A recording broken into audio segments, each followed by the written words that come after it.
అండి, welcome back to my channel. ఈ రోజైతే మన వీడియోలో క్యాబేజీ కర్రీ అయితే వండబోతున్నాను. నేను ఫస్ట్ టైం వండుతున్నాను. దానికోసం శనగపప్పు కూడా నానబెట్టుకున్నాను. క్యాబేజీ శనగపప్పు అయితేనే బాగుంటుంది కదా. ఇది స్మెల్ వస్తుంది. మీరు ఈ ప్రాసెస్ ఎలా చేస్తారో కామెంట్ చేయండి. నేనైతే యూట్యూబ్లో చూసి చేస్తున్నాను. స్మెల్ వస్తుందని కుక్కర్లో పసుపు వేసి ఉడకబెట్టడానికి అయితే కుక్కర్లో కట్ చేసి కడుగు పెట్టుకున్నాను. కుక్కర్లో పెట్టి 2 విజిల్స్ రానిస్తాను. ఇప్పుడు పసుపు వేసి కుక్కర్ విజిల్ పెట్టేశాను. ఇది 2 విజిల్స్ వచ్చిన తర్వాత కట్టేసి అప్పుడు మీకు చూపిస్తాను. 2 విజిల్స్ వచ్చిన తర్వాత కుక్కర్ అయితే కట్టేశాను. ఇది ఈ విధంగా అయితే ఉడికిపోయింది. చూడండి, చక్కగా స్మాష్ చేస్తే స్మాష్ అయిపోతుంది. అలాగే శనగపప్పు కూడా నానబెట్టుకున్నాను కదా. ఇది 1 గంట, మీరు కర్రీ వండుతారనగా 1 గంట 2 గంటల ముందు అయితే నానబెట్టుకోండి. ఇలా అంటే ఇలా రావాలి బద్ద. అయితే ఇంకా కర్రీ ప్రాసెస్ స్టార్ట్ చేసేస్తున్నాను. స్టవ్ మీద అయితే ప్యాన్ పెట్టుకున్నాను. ఆయిల్ అయితే యాడ్ చేసుకున్నాను.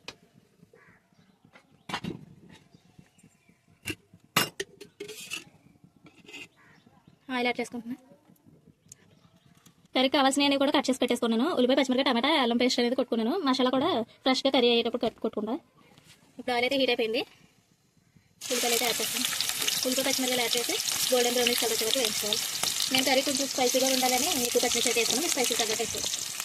ఉల్లిపాయ, పచ్చిమిరపకాయ అయితే ఈ విధంగా వేగిపోయిన తర్వాత ఫ్రెష్గా దంచుకొని అల్లం పేస్ట్ కూడా వేసుకొని పచ్చివాసన పోయే వరకు ఫ్రై చేసుకోవాలి. అల్లం పేస్ట్ కూడా 5 మినిట్స్ అయితే ఫ్రై చేసుకున్నాను. ఇప్పుడు ఉడికించి పక్కన పెట్టిన క్యాబేజీ అయితే యాడ్ చేసుకోవాలి. ఇది ఆల్రెడీ ఉడికిపోయింది కాబట్టి ఎక్కువసేపు ఫ్రై చేయాల్సింది. నేను కూడా ఫ్రై చేస్తాను. క్యాబేజీ ఈ విధంగా ఫ్రై అవుతున్నప్పుడు మీడియం సైజ్ 2 టమాటాలను అయితే యాడ్ చేసుకుంటాం. టమాటా కూడా ఈ విధంగా బాగా కలుపుకొని మెత్తబడే వరకు మగ్గించుకోవాలి. మధ్యలో కలుపుకుంటూ టమాటా అయితే ఈ విధంగా మెత్తబడే వరకు ఉడికించుకోవాలి. ఇప్పుడు ఇందులో ఉప్పు, కారం, పసుపు అయితే యాడ్ చేస్తాను.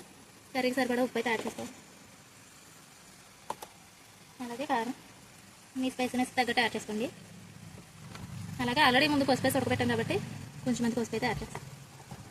ఇప్పుడు ఇవన్నీ బాగా కలిపేలాగా కలుపుకోండి.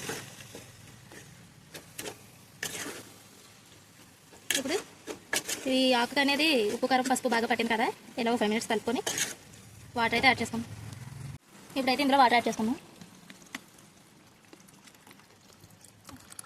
ఇలా వాటర్ యాడ్ చేసేసుకొని ఇలా బాయిల్ అయ్యేటప్పుడు పచ్చిశనగపప్పు అనేది నానబెట్టుకున్న పచ్చిశనగపప్పు ఇందులో యాడ్ చేసుకోవాలి. యాడ్ చేసుకొని కర్రీ దగ్గర పడే వరకు ఉడికించుకుంటే మన టేస్టీ క్యాబేజ్ శనగపప్పు కర్రీ అయితే రెడీ అయిపోయింది. ఈ విధంగా శనగపప్పు కూడా యాడ్ చేసుకొని ఉప్పు, కారం బాగా పట్టేలాగా లోపల కంటే ఉప్పు, కారం అయితే బాగా పడుతుంది. ఇప్పుడు ఇందులో మూత పెట్టేసుకొని లో ఫ్లేమ్లో ఉడికించుకోవాలి. కర్రీ అయితే ఈ విధంగా దగ్గర పడిన తర్వాత ఫ్రెష్గా దంచుకున్న మసాలా అయితే యాడ్ చేసుకుంటున్నాను. దీన్ని బాగా కలుపుకొని ఒక 5 మినిట్స్ ఉంచుకొని కర్రీ ఆఫ్ చేసేయడమే. గ్యాస్ కర్రీ అయితే రెడీ అయిపోయినట్టు. చూసారు కదా. వీడియో నచ్చితే లైక్ చేయండి. అలాగే మన ఛానల్లో కుకింగ్ వీడియోస్ ఉంటాయి. ఒకసారి వెళ్ళి చెక్ చేసి నచ్చితే సబ్స్క్రైబ్ చేసుకోండి. Thank you for watching guys. By by.